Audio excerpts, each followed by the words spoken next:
Hey Sam, quick walk around video for you on your new 10 MCR with engcon tilt rotator. So I'll come around and start on the attachments for you. You have your sieve bucket with a bolt-on edge, and then that's the engcon grading bucket. That's got the tapered sides, so when you rotate around things you don't take them out with the back of it. In this box, which is going to be inside the cab of the machine when it's transported, you've got your filter kits. Zoom in here. Filter kits, flashing light, risk assessment, operators manuals, etc. So that's a big box full of stuff, a few goodies in there for you too. And then we've got the skid bucket, bolt-on edge, there's your rollers, then you've got 450 bucket with teeth, 600 bucket with teeth, there's your ripper. That's the head bracket with the extra height for you, so you can put that onto the rotating grab. The tilt rotator, so detachable. Make sure you take this cover off before you pick it up. So for transport, we just put it in here and forks are on the machine. But yeah, make sure you take that cover off. And there's a cover, magnetic cover in here on the EC oil block. Make sure you pull that off before you connect it. There's your forks. That's the top hitch. So your skid steer bucket can only be used on the top hitch. You can't use the skid steer bucket under the tilt rotator. It's too wide, too much force, and you lose too much breakout power. So just attach the tilt rotator and pick your skid bucket up. So on here, this is your engcon connector. You don't need to touch that because you've got EC oil that does that for you. This is your main auxiliary circuit, and then we tee it to go to the engcon, and you've still got the option to use the massive flow for something if you need it. So that's a 5/8 coupling. This is your second auxiliary circuit, low flow, good for a rotator or something like on a mulcher. You could use it on the hydraulic door. So that's a 3/8 coupling, both male on the left. And I come around here, same thing. This is your auxiliary one, teed, that's a 5/8 female. Second auxiliary, 3/8. And then this is your case drain line, that's a 3/4 male. So emergency stop on the outside there. I'll come in here. So lockable battery isolator. There's your battery there. Make sure you operate with the box lid on. Hydraulic cooling fan, Rexroth load sensing control valve, pump, coolant tank. The tracks, when it's new, they're going to stretch in a little bit, so make sure you keep them tensioned. They're a Bridgestone track, really good quality track. On the inside of the cab, you'll find there's a little gauge, looks like that. You can use that gauge for testing. Just follow that sticker. It's important that you don't over tension the tracks, and obviously you don't want them too loose or you can pop them off too easy.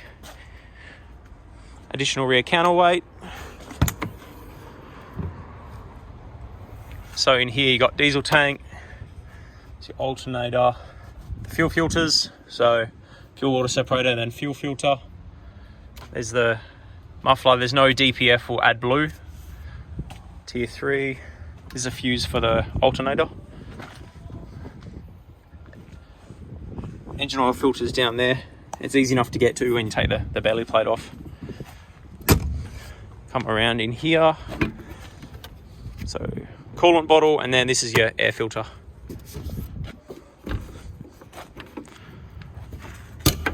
It's got the ROPS guard, and then the top roof guard. It's quite good. It comes either side of the cab, you can see. So it's really good protection. And then all the way back over top of the aircon unit there. The flashing lights inside the box, it just goes into a point up there. You push it down and tighten the screw. All right, in the cab. So we've got these quick information sheets on here now. So it tells you what filter to use for what service, what oil to use, what volume of oil you need to buy, etc. So really simple things, the track size, what's the battery that's in it, and then the alternator belt and aircon belt sizes and stuff, and then some servicing, just some stuff to make sure you do.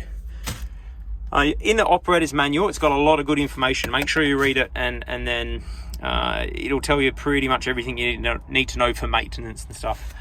So you've got UHF here, that's got the GME, it's got the screen with all the controls on it, so you don't need to look at the other box. Emergency stop on the inside. Radio, that's Bluetooth to your phone. Cup holder there, cigarette lighter, fire extinguisher in the back. The risk assessment is inside the box with all the paperwork. This is the engcon DC2 cabin module. And we'll come into that in a sec. So I turn the key on down there. Let the screen load up.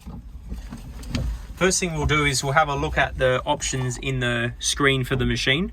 So to do that, you press this button here and it loads this screen. So we turn this knob to go through each one, and you press down on the knob to enter it. Then you can rotate as well. So that's auto idle time. You can change that. That's like a lifting alarm. You can turn it on or off in there. Go back to the menu in here. So this one is the auxiliary circuit. So we can change our flows in here. So we can have up to 6 things that we can name. So when you're on this page here, we pull the knob backwards and we can enter the settings. So this is set to 140 liters per minute. So if I just press the knob across, I can go across to the other side. If I pull the knob down, I go here. If I turn the knob, I can switch which direction the auxiliary circuit works. That's really handy if you've got a bucket on that's operating the wrong way as to when you use the slide switch, you can switch it. The flow, you want to use that for turning it right down if you've got like a hydraulic cylinder. So maybe a grab that's moving too fast on the slide switch, you can actually turn it down here. So if I push the knob up in here we can change the name. So we go through and add letters. So you can name them however you like. And then press up again. I'll bring it back down. You can see the arrows there. If I go across with the knob, I go across to this joystick. That's on the left side. That's your second auxiliary circuit. So it's in percentage. It's only about 30 liters per minute at 100%. So you can turn it right down. Really good for till titches and stuff. You won't need to touch any of this with the engcon. It's already all set up for you. Back on the screen here. So we've got the 2 cameras. You've got your side camera there. And you just press the camera button. And it goes to the rear. No camera. Rear view, side, no camera. So you just choose what you want to look at. Now, you've got multiple rollers. So we look underneath here. You've got 2 rollers there, 1 roller on the top, and it's the same here on this side. So we have different buttons that do different things. The main one here, when you're in, I'll go to these buttons first. Hitch switch, so this is for the top hitch. So you hold that down and that's what drops the tilt rotator off. This is an alarm override, so you just hold that down for 3 seconds if you're using the lifting eye on the top hitch. Because it doesn't have an attachment on, it might be alarming at you. This is a bucket inverse switch, so when you curl the bucket in on an excavator, the bucket comes towards you. On a skid steer, when you do this in, the bucket goes up that way away from you. So this switch just switches the direction at which this works, left and right, and inverses it. This is a automatic mode for the boom, so leave it in automatic mode. So that's manual mode, which means this joystick does your dipper stick, this joystick does your rear main boom, and this foot pedal does the middle cylinder, like a normal 3-piece boom excavator, 2-piece boom. Come across, put it in automatic. When you use this joystick backwards and forwards, the dipper stick and the middle cylinder, they'll actually move together. It'll make it feel like a normal excavator. This main, this joystick will only do the main boom. So what you do when you're in automatic mode, so when this is switched to there, this button on the back on the engcon joysticks, when you hold, you'll see when I hold that in, the green dot goes away and comes back when I let go. So hold the button in. Now when you're holding the button in, you bring this joystick back, the middle cylinder will work by itself, isolated. And as you're holding that button in, if you move this joystick backwards and forwards, only the dipper stick will move. So it actually locks out the rear cylinder and lets you control the middle 2 manually. When you let go of the button, it goes back to normal. So really handy if you're working, just as an excavator, you're working out at a distance away from yourself. And then as you come in and you start working a bit closer, you can hold that button in. Or if you're loading a truck with a pallet forks, etc., or lifting, you just hold that button in as you're operating, and it keeps the boom nice and close to you as you go up in the air.